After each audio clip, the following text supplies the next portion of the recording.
먼저 오늘 시장을 움직였던 첫 번째 이슈 확인해 보겠습니다. 네, 첫 번째는 현대차 그룹입니다. 여기 로봇 개도 보이고 현대자동차도 보이는데 어떤 내용일지 한번 열어주시죠. 피지컬 AI가 부각된 현대차 그룹 상승 랠리 이어질까? 첫 번째로 이야기 나눠봐야 할 것 같아요. 오늘 현대차 그룹의 전성시대이기도 했던 하루였습니다. 바로 CES에서 여기선 좀 아틀라스가 이제는 들어가 줘야 할 것 같은 좀 그림이기도 한데요. 이벤트가 좀 끝났음에도 시작은 이슈 소멸이 아니라 기술력에 대한 호평을 보내면서 러브콜을 보내고 있습니다. 오늘 또 보자면 이 종가 기준으로는 현대차의 시가총액이 83조 원을 좀 넘어선 상태거든요. 이 분위기 좀 더 이어질 수 있을까요? 지금 분위기만 보면은 천장이 어딘지 모르고 계속 올라가는 것 같아요. 그래서 당분간의 기조는 좀 더 상승을 기대해 볼 수 있지 않을까 싶은데, 확실히 이 CES 2026이 끝나고 나서 이 피지컬 AI에 대한 관심도가 더 높아진 것 같습니다. 네. 지난 2024년이나 25년도에 이 CES 같은 경우는 재료가 일정이 끝나고 나면은 재료 소멸로 인해서 관련 종목군들 주가 움직임들이 좀 부진했다라고 하면은, 이번에는 확실히 그 모습과는 다른 양상이 나타나고 있는 게, 과거에 어떤 성장성만을 기대했다라고 하면은 올해부터는 본격적으로 그게 실질적으로 이제 증명이 되는, 이제 휴머노이드 로봇 같은 경우도 실제 이제 실전 배치가 되고 상용화가 앞두고 있는 시점이다 보니까 올해부터는 좀 증명이 될 수 있는 한 해다. 그래서 단기적으로 보더라도 이 로봇 관련해서는 시장에서 바라보는 시각이 단순 테마에서 이제 하나의 어떤 섹터로서 부각을 하고 있는 것 같습니다. 그래서 현대차 그룹주들 전반적으로 본격적으로 어떤 로봇 관련 모멘텀들을 좀 받아오면서 주가 흐름들이 좀 강하게 상승을 가져가고 있는데, 제가 한번 계산을 해보니까 이 보스턴 다이내믹스에 대한 어떤 지분 가치들이 각각 이제 존재하죠. 현대차도 가지고 있고, 모비스도 지분을 가지고 있고, 기아도 가지고 있는데, 단순히 지금 보스턴 다이내믹스가 한 시가총액 적게는 한 20조 원에서 많게는 한 50조 원 정도 평가를 받을 수 있다라는 그런 기대감들이 나와주고 있는데, 이거를 만약에 50조 원 정도로 환산을 하게 되면은 지분 가치가 현대차가 한 14조 원 정도가 됩니다. 네. 최근에 주가가 상승이 나왔던 정도가 이제 한 14조 원 정도밖에 안 되기 때문에 그만큼 수준 이상의 현재 구간에서 유동성도 워낙 풍부하기 때문에 추가 슈팅 더 가능하다. 그리고 기아라든지 현대모비스라든지 이런 것들은 지분 가치 대비했을 때 아직 덜 올라 있기 때문에 현대차의 어떤 그룹주들 추가적인 어떤 상승을 더 기대해 볼 수 있지 않을까, 이렇게 좀 생각을 하고 있습니다. 최근의 상승으로는 아직 아쉽다라고 좀 이야기를 해주셨네요. 그러면 이제 시은 팀장님의 의견도 살짝 궁금한데, 사실 오늘은 기아까지도 올라줬던 하루였잖아요. 근데 분명히 한 몇 주 전만 하더라도 기아는 로봇 밸류가 약해서 그렇게 현대차 그룹 다른 종목들보다는 덜 오를 것 같아요라는 좀 의견도 많았거든요. 어떻게 보세요? 이제 올라왔을 때 수익률로 보면은 기아가 사실 덜 오른 게 맞죠. 그런데 이제 기아도 로봇에 투자를 안 한 건 아니기 때문에 결국은 올라오게 되어 있다. 다만 기아를 가지고 있으신 분들은 약간은 아쉬우시겠지만 고민이 될 것 같아요. 현대차가 더 오를 것 같습니다. 사실 지금 라인에서도 지금 현대차가 거의 4에서 5거래일 정도 굉장히 큰 폭의 상승세가 나왔음에도 불구하고 현대차가 가지고 있는 그 로봇에 대한 밸류 그리고 기대감이 워낙 크기 때문에 사실은 현대차 그룹, 그러니까 현대차가 더 먼저 올라가고 그다음에 기아가 따라 올라가는 순서가 되지 않을까라는 생각을 가지고 있어요. 기아가 지금 그동안 더 올라왔는데 순환매 측면에서 더 올라갈 수 있을까요? 더 올라갈 합니다. 그런데 신규로 진입한다면 저는 현대차가 더 낫지 않을까라는 생각을 가지고 있고요. 그리고 이제 부품주들도 또 올라오는 측면이 있기는 한데 이것도 고민을 해보시면 좋을 것 같아요. 지금 현대차가 올라가는 게 자동차가 정말 잘 팔려서 올라가는가 아니면 로봇이 잘 팔려서 올라가는가 후자거든요. 사실 현대차 자동차 잘 팝니다. 그런데 실적도 좋고 항상 저평가를 받았던 거는 그래서 넥스트가 무엇인데 였는데 지금 현대차가 주목받고 있는 거는 로봇에 대한 기대감이지 자동차가 너무 잘 팔려서는 아니기 때문에 저는 지금 자동차 섹터 전반에 대한 부분에서도 지금을 보시면 이제 부품주들 이제 단기 랠리를 조금 더 즐기시기보다는 오히려 로봇 쪽을 보시는 게 맞지 않을까 로봇 종목을 보는 게 낫지 않을까라는 의견도 드리겠습니다. 현대차, 기아 중에는 그래도 잘 나가고 있는 현대차가 낫고 또 다른 쪽으로 좀 시선을 넓혀보자면 로봇 밸류를 보기보다는 아예 로봇주를 고르는 게 좋다라고 좀 이야기를 해주셨네요. 그러면 이제 이태우 전문가와 또 이야기를 더 해볼게요. 로봇 관련해서 밸류를 굉장히 높게 쳐주고 있는 건 맞는데 이게 향후에 시간이 그러면 IPO가 진행됐을 때는 이슈 소멸로 봐야 될까요? 아니면 지금 그때 더 올라간다고 봐야 될까요? 뭐 IPO 기대감에 의한 주가 상승 부분들은 반납은 하겠죠. 근데 이제 사실 IPO를 추진한다, 뭐 보스턴 다이내믹스가 IPO 추진한다 해서 시가총액 뭐 20조 원 평가를 최소한 받을 수 있고, 뭐 많게는 50조 원까지도 받을 수 있다. 이런 것들은 하나의 이제 기폭제 정도라고 보시면 됩니다. 근데 이 기폭제가 사라졌을 때 모멘텀이 소강돼서 재료가 이제 소멸되면서 주가가 빠진다. 이런 것들은 보통 테마성이 있는 종목이라고 좀 보시면 되는데, 로봇 쪽은 지금은 이제 앞에서도 계속 말씀드리고 지난주에도 말씀드렸던 것들이 단순히 이제 테마성이 있는 종목이다라고 보기에는 좀 어려운 것 같아요. 과거에는 뭐 테마성이 있는 종목이다라고 보았던 그런 것들이 맞긴 하지만 올해부터는 뭐 테슬라 주도하에 휴머노이드 로봇 양산 체제가 본격화되고 있죠.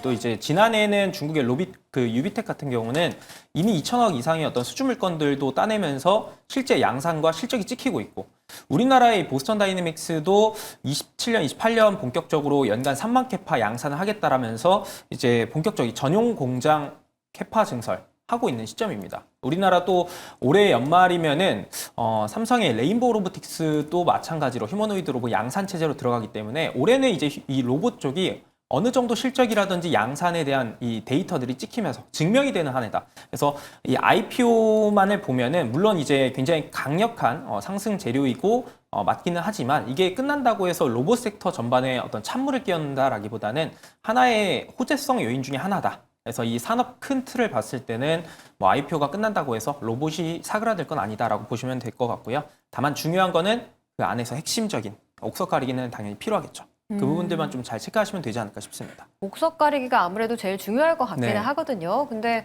오늘 시장을 보자면 유로메카가 떠오르면서 대기업과의 연결고리를 봐야 되나 싶었는데 레인보우 로보틱스나 오히려 엔젤 로보틱스 같은 경우에는 별로 반응이 없는 편이었어요. 그러면 어느 쪽으로 좀 박자를 타야 되나요? 결국에는 이 대기업의 레퍼런스를 가지고 있다라는 것들은 기술 가치가 입증이 되어 있는 기업들 중심으로 오늘 장에서 부각이 나왔거든요. 최근에 이 지난해 하반기부터 연말부터 해서 로봇 쪽에서 부각이 가장 많이 됐던 게 SPG. 네. 이 감속기 관련 기업인데 SPG는 우리나라에서 이 감속기 관련해서 정밀 감속기부터 특수 감속기까지 모든 분야를 다 아우르는 그런 기술을 가지고 있는 가치가 있기 때문에, 기술력을 가지고 있기 때문에 가장 먼저 상승 흐름이 나왔고, 그 다음이 부각됐던 게 SBB테크였습니다. 오늘 장에서도 또 강한 상승이 나왔는데 SBB테크 또한 마찬가지로 지난 한 50여 년 동안 일본의 하모닉사에서 만들던 감속기를 국산화에 최초로 성공한 기업이에요. 그래서 SBB테크도 과거에 삼성의 이 밸류체인, 삼성중공업과 함께 관련된 감속기 제작을 했던 기술을 가지고 있고, 그리고 최근엔 또 보스턴 다이내믹스, 현대차 밸류체인에도 좀 속해 있다라는 그런 부분들이 부각된 거고, 다음으로 올랐던 게 우림PTS였어요. 네. 우림PTS도 마찬가지였죠. 그리고 나서 그 다음을 좀 볼 수 있는 게 뉴로메카. 뉴로메카는 이미 국책과제로 최근에 이 액추에이터 만든다라는 선정 소식들이 있었습니다. 그래서 그 기술 가치를 정부에서도 어느 정도 인정을 해주고 있고, 뉴로메카는 실제로 이제 큐렉스의 의료용 로봇 납품도 하고 있고, 우리가 좋아하는 이 치킨 있죠. 네. 그 치킨 튀기는 그 로봇도 납품하고 있고, 이런 실질적인 레퍼런스가 있고 그 다음에 기술 가치가 있는 종목군들 중심으로만 계속해서 저는 부각이 될 거라고 봅니다. 그래서 지금은 로봇 쪽은 바닥권에 있는 거를 접근하는 것보다는 핵심 가치가 있는 쪽을 조금 더 공격적으로 바라보는 게 더 핵심적이지 않을까 싶습니다. 본업에 따른 좀 공부가 필요하겠네요. 그러면 김시은 팀장님께서는 아까 로봇에 굉장히 집중을 하신 것 같은데 휴머노이드, 뭐 산업용, 의료용 굉장히 많잖아요. 어떤 섹터에 좀 주목하세요? 결국은 산업용에 계속 주목을 해야 하는 거고요. 지금 뭐 휴머노이드에 대해서 우리가 계속 관심을 가진 게, 특히나 이번에 폭발적으로 움직인 게 그동안 중국 쪽에서 보았던 휴머노이드 같은 경우는 이제 갑자기 덤블링 하거나 아니면 춤을 춘다던가, 그래서 잘하는구나 뭐 이 정도였는데 네. 근데 아틀라스가 보여줬던 거는 굉장히 관절이 유연하게 움직이는, 삐끗했는데 그렇죠. 일어났잖아요. 네. 이제 산업에 진짜로 쓸 수 있겠구나 이런 기대감이라고 보시면 좋을 것 같아서 결국 가장 큰 부분들은 산업용이지 않을까라는 생각을 가지고 있고요. 로봇을 보게 되었을 때 결국 봐야 하는 거는 큰 줄기에서부터 봐야 됩니다. 큰 줄기라고 하면은 누가 무엇을 만드느냐, 제조사인데 가장 큰 부분은 지금 현대차와 테슬라이지 않을까라는 생각을 가지고 있어요. 이 두 종목 같은 경우에는 우리가 먼저 체크를 하시고 그 다음에 작은 종목군들로 뻗어서 내려가야 할 필요가 있지 않을까라는 생각을 갖고 있습니다. 결국 로봇에서의 이제 키를 가지고 있는 쪽이 휴머노이드를 대량으로 만들 수 있는 곳들 그리고 데이터를 대량으로 가지고 있는 곳들이 사실은 전 세계에서 세 곳밖에 없어요. 테슬라, 현대차, 샤오펑 이 정도인데 네. 그러면 지금 데이터에 대한 싸움과 이제 제조 기술에 대한 싸움인데 여기서 로봇 시대가 오게 되었을 때 후발주자들이 과연 따라올 수 있을 것인가? 를 보면은 사실 그건 좀 굉장히 어렵지 않을까라는 생각을 가지고 있어서 첫 번째는 이제 테슬라와 현대차를 우선적으로 보고 그 다음에 두 번째 이제 작은 종목군들은 저 역시도 비슷한 의견입니다. 감속기를 봐야 된다. 결국은 국산화이기도 하고 결국은 제조 원가에서 몇 퍼센트를 얼마나 차지하는지가 가장 큰 핵심이지 않을까라는 생각을 가지고 있는데 물론 이런 종목군들이 사실은 고가권이기도 해요. 많이 그리고 올랐어요. 조정을 받았더라도 다시 한번 슈팅이 나올 때 화끈하게 올라와 줍니다. 지금 로봇을 투자하시는 분들이 사실 지금 이런 종목이 좋다더라 저런 종목이 좋다더라 이런 게 아니라 공부를 굉장히 많이 하세요.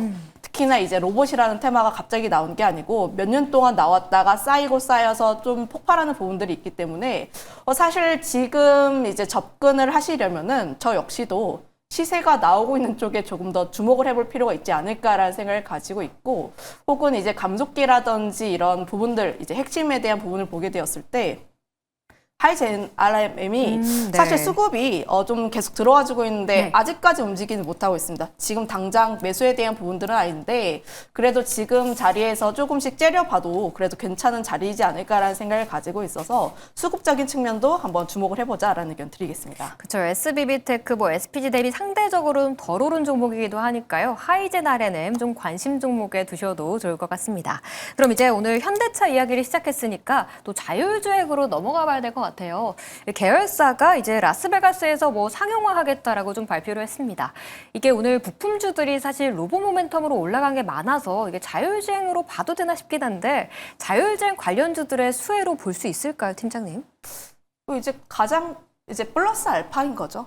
첫 번째는 로봇에서의 좀 그런 부분들이 굉장히 컸고 이런 내용들은 이제 플러스 알파에 대한 요소들인데 결국은 이제 현대차가 이런 요소들을 내놓았을 때 얼마나 잘 진행이 될지가 가장 중요한 포인트가 되지 않을까라는 생각을 갖고 있습니다.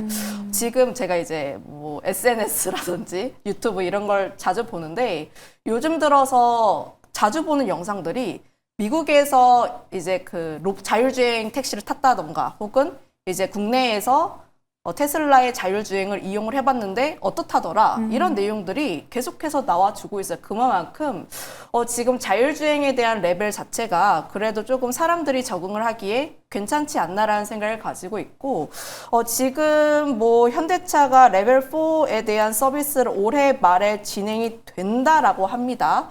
앞서 이야기했다시피 사실 자율주행 같은 경우에도 데이터 싸움이라고 보시면 좋을 것 같아요.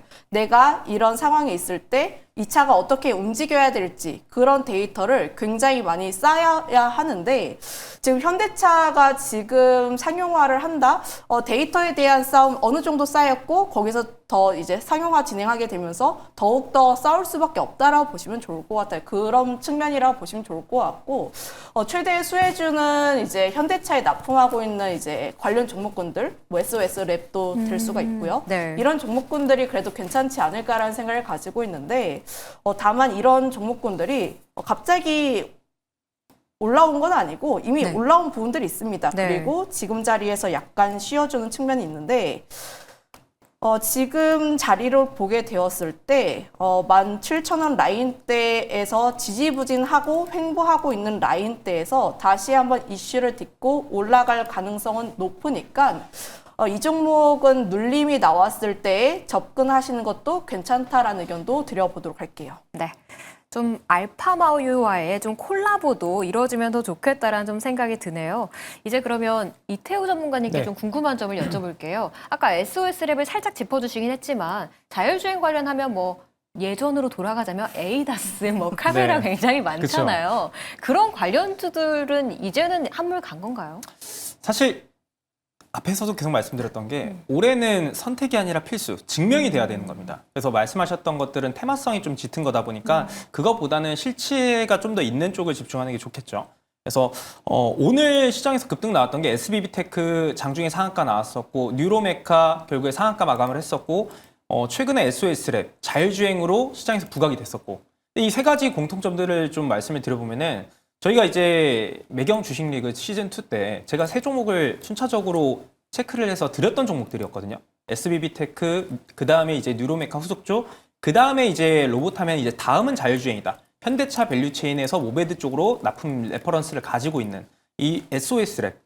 이런 것들을 좀 말씀을 드렸는데 사실 대부분 다 주가 많이 올라 있어요. 그래서 조정 시 매수 관점은 여전히 유효하지만 신규 관점으로 비중을 확대해서 들어가긴 좀 어렵거든요. 그래서 제가 또 하나를 좀 말씀드려보면은 사실 우리가 뭐 현대모비스라든지 HL만도 이런 것들은 워낙 잘 알고 네. 계실 겁니다. 이런 종목을 제가 소개해드리는 거는 사실 종목 발굴이 아니라 그냥 알려져 있는 내용, 정보 전달을 해드리는 거고 지금 말씀드릴 거는 아마 좀 처음 들으실 수도 있는 내용인데 유니트론텍이라는 것도 한번 주목을 해보시면 될 것 같아요. 네. 그러니까 SOS랩이 올랐던 이유 그리고 이제 뭐 SBB테크가 올랐던 이유 결국에 이 현대차의 밸류체인에 속해 있는 기업들로 주목을 받았던 건데 유니트론텍도 여기서 제가 대주주 한번 좀 분석을 해드려 보자면은 네. 2대 주주가 여기 보시는 것처럼 현대엔터프라이즈라는 기업이 2대 주주로 있습니다.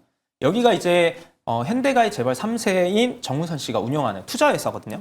이제 앞으로 최대 주주인 지금 남궁선 CEO의 지분까지도 다 가져올 거예요, 결국엔. 최대 주주로 올라설 건데 유니트론텍이 어떤 회사인지를 잘 생각해 보면은 굉장히 전략적으로 투자를 했다라는 생각이 들 겁니다. 유니트론텍이 우리나라에서 차량용 반도체 시장 점유율 90% 가지고 있는 기업이거든요.